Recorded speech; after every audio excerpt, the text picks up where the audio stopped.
Hi everyone, स्वागत है आज के इस नए टॉपिक के साथ। दोस्तों, आज के इस सेशन में हम लोग 10th क्लास के हिंदी के चैप्टर 3 भारत से हम क्या सीखे के most important VVI objective question के देखने वाले हैं। इसके पिछले वीडियो में मैंने पार्ट 1 और पार्ट 2 चैप्टर 1 और चैप्टर 2 हिंदी के मोस्ट वीवीआई ऑब्जेक्टिव क्वेश्चन को डाल रखा है।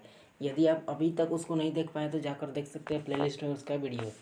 हिंदी के अलावा फिजिक्स, केमिस्ट्री, बायोलॉजी, इसके अतिरिक्त भी और सभी सब्जेक्ट के बहुत से क्वेश्चन को मैंने डाल रखा है। यदि आप अभी तक नहीं देख पाए हैं तो जाकर उसको देख सकते हैं। तो दोस्तों, आज की सेशन को स्टार्ट करने से पहले मैं आपसे बोलना चाहूँगा कि यदि आप इस चैनल पर नए हो तो चैनल को सब्सक्राइब करें और वीडियो को लाइक करें और अपने दोस्तों के साथ भी शेयर करें। तो बिना देरी नहीं करते हुए चलते अपने आज के इस टॉपिक पर। तो हमारा टॉपिक आज के भारत से हम क्या सीखे, जो एक का है भाषण है, लेक्चर है। और यह भाषण जो है यह मैक्स मुलर के द्वारा दिया गया है ना। तो उनके परिचय के बारे में चलते हैं। लेखक परिचय कहता है कि फ्रेडरिक मैक्स मुलर का जन्म जर्मनी में हुआ था। जर्मनी में 6 दिसंबर 1823 को हुआ था। क्वेश्चन पूछ सकता है कि फ्रेडरिक मैक्स मुलर का जन्म जर्मनी में कब हुआ था। तो 6 दिसंबर 1823 ईस्वी को हुआ था। कितने ईस्वी को? तो 6 दिसंबर 1823 ईस्वी को। और कहाँ हुआ था? तो जर्मनी में हुआ था। जर्मनी में हुआ था उनका जन्म 6 दिसंबर 1823 को। उनके आगे कह रहा है कि इनके पिता का नाम विल्हेम मूलर था। मैक्स मूलर की मृत्यु 18 अक्टूबर 1900 को हुआ था। मतलब कहने का अर्थ है यहाँ कि मैक्स मूलर के जो पिता थे उनका नाम था विल्हेम मूलर। यहाँ मिस्टेक से आ गया है ना, विल्हेम मूलर। मैक्स मूलर की मृत्यु जो हुआ था वह हुआ था 18 अक्टूबर 1900 को हुआ था मैक्स मूलर की मृत्यु। तो ये भी पूछा जा सकता है क्वेश्चन कि मैक्स मूलर की मृत्यु कब हुई। तो 18 अक्टूबर 1900 ईस्वी को हुआ था। चलते हैं आगे। अब 1 नंबर क्वेश्चन है कि सर्वविध संपदा और प्राकृतिक सौंदर्य से परिपूर्ण देश कौन सा है। तो ऑप्शन में दे रखा है अमेरिका दिया है, इंडिया दिया है या भारत दिया है, या डी में दिया है बी और सी दोनों। तो इंडिया और भारत दोनों से होता है। इसलिए लेखक के अनुसार, लेखक मैक्स मुलर के अनुसार वो कहते हैं कि सर्वविध संपदा और प्राकृतिक सौंदर्य से जो परिपूर्ण देश है वह हमारा भारत है, इंडिया है। इसलिए ऑप्शन डी सही हो जाएगा, है ना, भारत या India, option D. Next question है कि मैक्स मुलर को वेदांतियों के वेदांत किसने कहा। मैक्स मुलर को वेदांतियों का वेदांत किसने कहा था। महात्मा गांधी ने कहा था कि गुणाकर मूल्य ने कहा था, या स्वामी विवेकानंद ने कहा था, या विनोबा भावे ने कहा था। तो मैक्स मुलर को वेदांतियों के वेदांत जिन्होंने कहा था उनका नाम था स्वामी विवेकानंद। मैक्स मुलर को वेदांतियों का वेदांत किसने कहा था। तो स्वामी विवेकानंद। इसलिए ऑप्शन सी करेक्ट होगा, ऑप्शन सी। नेक्स्ट क्वेश्चन की ओर चलते हैं। 3 नंबर क्वेश्चन है कि वारेन हेस्टिंगस कौन था। क्या वह एक महादार्शनिक था, या फारस का राजा था, या भारत का गवर्नर जनरल था, या जर्मनी का शासक था। तो ये वारेन हेस्टिंगस था ना, वह भारत का गवर्नर था। इसलिए ऑप्शन सी सही होगा, ऑप्शन सी। नेक्स्ट क्वेश्चन की ओर चलते हैं। नेक्स्ट क्वेश्चन है कि भारत कहाँ बसता है। भारत जो है वह कहाँ बसता है। शहर में बसता है कि गांव में बसता है, या नदियों के किनारे, या महासागरों में बसता है। तो भारत जो है ना, लेखक के अनुसार, लेखक मैक्स मुलर के अनुसार गाँव में बसता है। भारत कहाँ बसता है? मैक्स मुलर के अनुसार गाँव में बसता है ना। लेखक के अनुसार भारत कहाँ बसता है? तो गाँव में। इसलिए ऑप्शन बी सही हो जाएगा, ऑप्शन बी। अगला क्वेश्चन है, मुंडा किस देश की जाति है। मुंडा जर्मनी की जाति है कि भारत की, या अमेरिका, या जापान। तो मुंडा एक जाति है।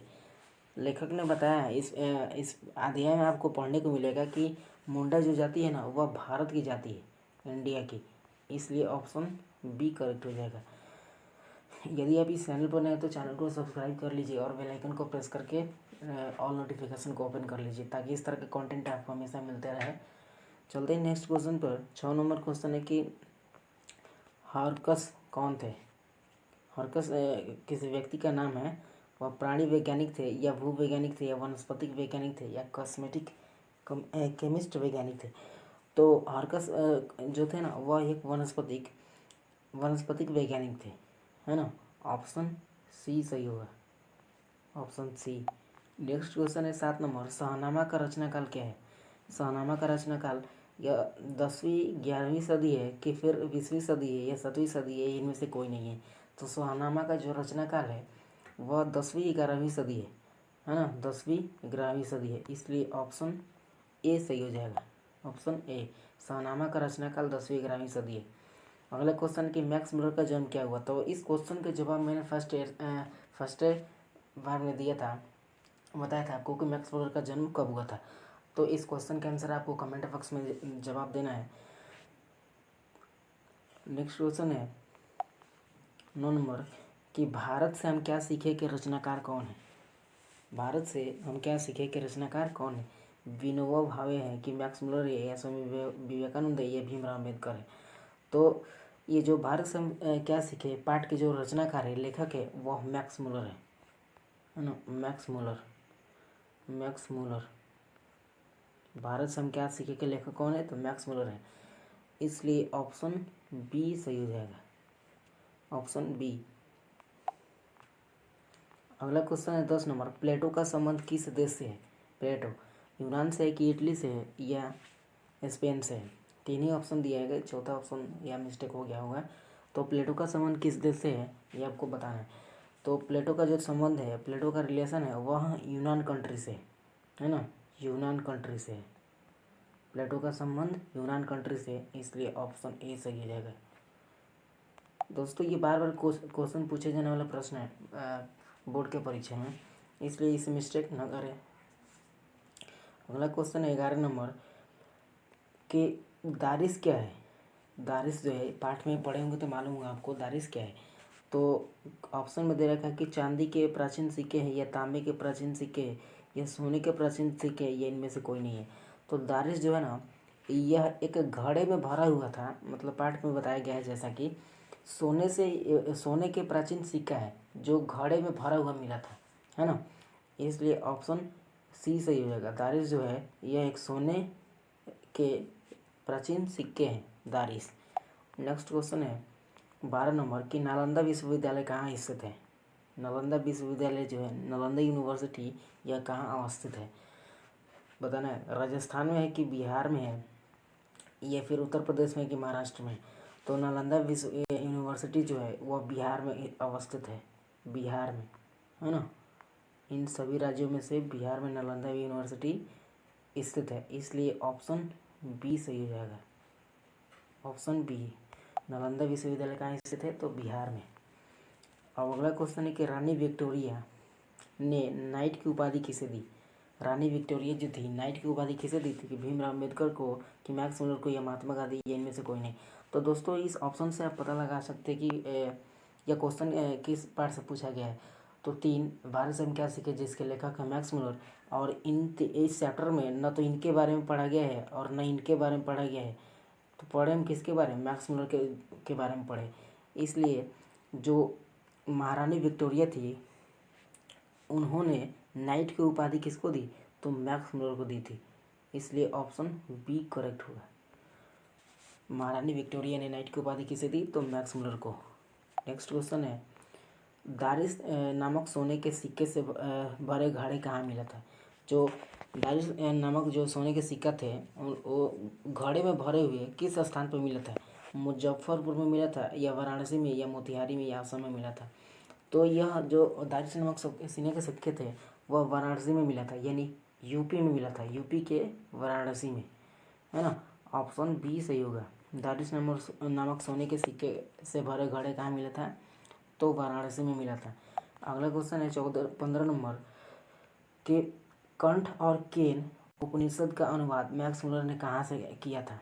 कंठ और केन जो उपनिषद है इनका अनुवाद मैक्स मुलर ने कहाँ किया था, कहाँ से किया था। हिंदी, या लैटिन या ग्रीक या जर्मन।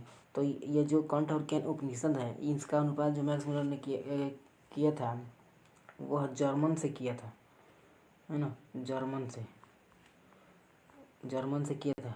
किसका? तो कंठ और केन उपनिषद का। इसलिए ऑप्शन डी सही होगा। नेक्स्ट क्वेश्चन है कि लिपजिंग विश्वविद्यालय से मैक्स मुलर ने किस विषय का अध्ययन किया था? ये लिपजिंग जो विद्यालय था, इसमें इस विद्यालय से मैक्स मुलर ने किस भाषा का अध्ययन किया था? हिंदी का या अंग्रेजी का या संस्कृत का या मराठी का? तो लिपजिंग जो विश्वविद्यालय था, लिपजिंग यूनिवर्सिटी था, यहाँ से मैक्स मुलर ने संस्कृत के विषय का अध्ययन किया। इसलिए ऑप्शन सी सही हो जाएगा। लिपजिंग विश्वविद्यालय में मैक्स मुलर ने किस विषय का अध्ययन किया था? तो संस्कृत का किया था। अगला क्वेश्चन है, मैक्स मुलर के पिता का नाम क्या था? मैक्स मुलर के पिता का नाम क्या था? तो विक्टोरिया मुलर था या विल्हेम मुलर था या जैसी मुलर था?